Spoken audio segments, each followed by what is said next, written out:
Hello friends, आज की video काफ़ी खास होने वाली है।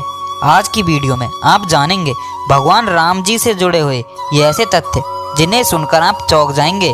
जैसे कि श्री राम और हनुमान जी के बीच हुआ भयंकर युद्ध। हनुमान जी के भी 5 भाई थे। हनुमान जी स्वयं अपने एक भक्त का इलाज करने डॉक्टर बनकर पहुंचे थे यहाँ, और भी बहुत कुछ जो आपको अचंभित कर देंगे।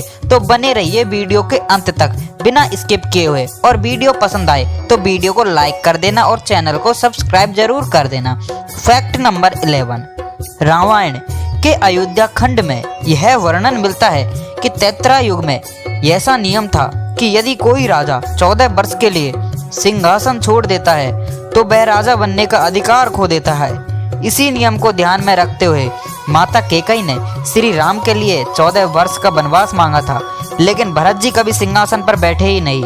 इसी कारण श्री राम जी 14 वर्ष का वनवास समाप्त करने के बाद वो अयोध्या के राजा बन गए। इसी प्रकार द्वापर युग में यह नियम 13 वर्ष का था, इसलिए दुर्योधन ने पांडवों के लिए 12 वर्ष का वनवास और 1 वर्ष का अज्ञातवास की बात कही थी।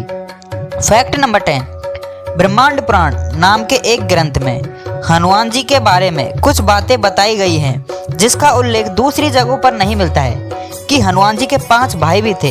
ब्रह्मांड पुराण के अनुसार अपने भाइयों में हनुमान जी सबसे बड़े थे। इसके बाद उनके बाकी 5 भाई थे, जिनका नाम मतिमान, श्रुतिमान, केतुमान, गतिमान और धृतिमान था।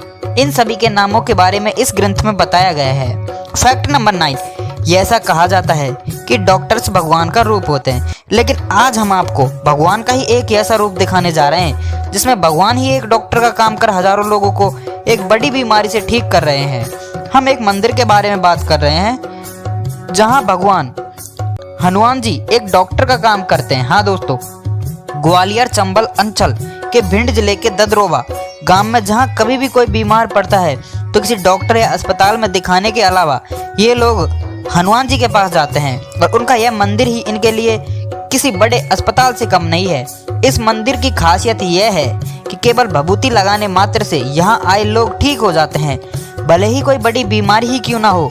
इस मंदिर के बारे में ऐसा कहा जाता है कि हनुमान जी स्वयं अपने एक भक्त का इलाज करने डॉक्टर बनकर पहुंचे थे, और उसी के बाद से इस मंदिर को डॉक्टर हनुमान कहने लगे हैं। इस मंदिर से जुड़ी ऐसी मान्यता है कि एक साधु शिव कुमार दास को कैंसर था, और उसे भगवान हनुमान जी ने इस मंदिर में डॉक्टर के रूप में दर्शन दिए थे। भगवान हनुमान जी के दर्शन करने के बाद साधु पूरी तरह ठीक हो गया था।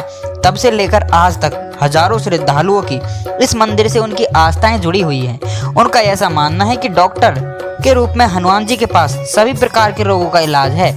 यहाँ आने वाले हजारों श्रद्धालुओं का इलाज भगवान हनुमान जी की भभूति से किया जाता है। ऐसा माना जाता है कि ये भभूति रामबाण है, जिससे सभी रोगों का इलाज किया जा सकता है, खास तौर पर कैंसर जैसी गंभीर बीमारी का भी।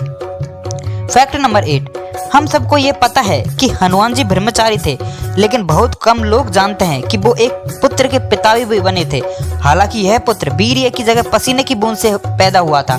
जब हनुमान जी सीता जी की खोज में लंका पहुंचे थे, तब उनको मेघनाथ ने पकड़ लिया और अपने साथ बंदी बनाकर रावण के दरबार में प्रस्तुत किया। रावण ने दंड के रूप में हनुमान जी की पूंछ में आग लगवा दी। हनुमान जी ने जलती हुई पूंछ से पूरी लंका तो जला दी, लेकिन जलती हुई पूंछ के कारण से हनुमान जी को तीव्र वेदना हो रही थी, जिसे शांत करने के लिए वे समुद्र के जल से अपनी पूंछ की अग्नि को शांत करने पहुंचे। उस समय उनके पसीने की एक बूंद पानी में टपकी, जिसे एक मछली ने पी लिया था।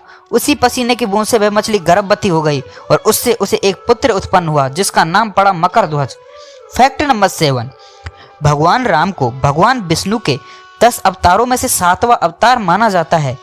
भगवान राम से पहले भगवान विष्णु ने मत्स्य यानी मछली के रूप में, कछुए के रूप में, बराहा के रूप में और नृसिंह के रूप में, और वामन और परशुराम के रूप में अवतार लिया था, जबकि बाद में कृष्ण और बुद्ध के रूप में अवतार लिया था, और कलयुग में अब कल की अवतार होना बाकी है।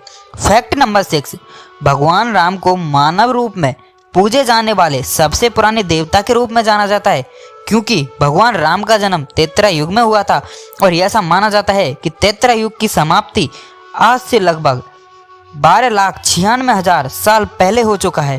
त्रेता युग में भगवान विष्णु ने भगवान राम के अलावा वामन और परशुराम के रूप में भी अवतार लिया था। भगवान राम का जन्म इक्ष्वाकु वंश में हुआ था, जिसकी स्थापना भगवान सूर्य के पुत्र राजा इक्ष्वाकु ने की थी। इसी कारण भगवान राम को सूर्यवंशी भी कहा जाता है।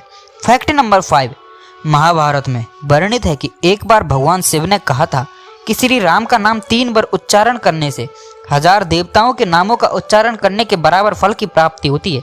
हाँ दोस्तों, आपको यह जानकर आश्चर्य होगा कि भगवान शिव भी ध्यान अवस्था में भगवान राम के नाम का ही उच्चारण करते हैं। फैक्ट नंबर 4, यह तथ्य आपको चौंका देगा कि श्री राम और हनुमान जी के बीच में भी युद्ध हुआ था, जो कि बड़ा भयंकर। हनुमान जी ने काशी के राजा ययाति की रक्षा के लिए भगवान राम से युद्ध किया था। ऋषि विक्रमादित्य के आदेश पर भगवान राम काशी के राजा को मारने के लिए आए थे। हनुमान जी ने काशी राजा की सहायता करने के लिए युद्ध में भगवान राम का नाम जपना शुरू कर दिया था। इसी वजह से भगवान राम के तीरों का हनुमान पर कोई असर नहीं हुआ और भगवान राम को अपने भक्त के आगे अपनी हार माननी पड़ी थी। फैक्ट नंबर 3, राम सेतु का निर्माण बानरसेरा द्वारा किया गया था, जो तमिलनाडु के रामेश्वर से शुरू होकर श्रीलंका के मन्नार तक बनाया गया था। इस पुल के मुख्य शिल्पी नल और नील थे। इस पुल की लंबाई लगभग 30 किलोमीटर थी और इसे बनाने में 6 दिन का समय लगा था, जिसके अंश आज भी उपस्थित है, जो हमें यह बताते हैं कि भगवान वास्तविक है। फैक्ट नंबर 2, राम और रावण युद्ध के दौरान सोते हुए भगवान राम और लक्ष्मण जी को रावण के भाई अहिरावण ने भगवान राम और लक्ष्मण का अपहरण कर लिया था और माया देवी को बलि देने के लिए उन्हें पाताल लोक में ले गया था। लेकिन आप सोच रहे होंगे कि वो अगर प्रभु थे तो उन्हें पता नहीं था कि उन्हें कोई पाताल लोक ले जा रहा है। ऐसा कुछ नहीं है दोस्तों, यह सब तो श्री राम जी की माया थी। उन्होंने तो इस धरती पर जन्म राक्षसों का नाश करने के लिए लिया था। फिर क्या हनुमान जी ने पाताल लोक में जाकर अहिरावण को मारकर भगवान राम और लक्ष्मण को मुक्त कराया था। फैक्ट नंबर 1, ऐसा माना जाता है कि जब सीता ने पृथ्वी के अंदर समाहित होकर अपने शरीर का परित्याग कर दिया था, तो उसके बाद श्री राम ने सरयू नदी में जल समाधि लेकर पृथ्वी लोक का परित्याग किया था। आपको पता है भगवान राम ने सभी के लिए जीवन जीने हेतु सही रास्ते का आदर्श प्रस्तुत किया है। भगवान राम के महान आदर्श को अपनी जिंदगी में अपनाएं और उनके आशीर्वाद से अपना जीवन सफल बनाएं। तो आज के लिए इतना ही दोस्तों, फिर मिलते हैं नेक्स्ट वीडियो में। तो दोस्तों, अगर वीडियो पसंद आई हो तो प्लीज़ वीडियो को लाइक कर देना, शेयर कर देना।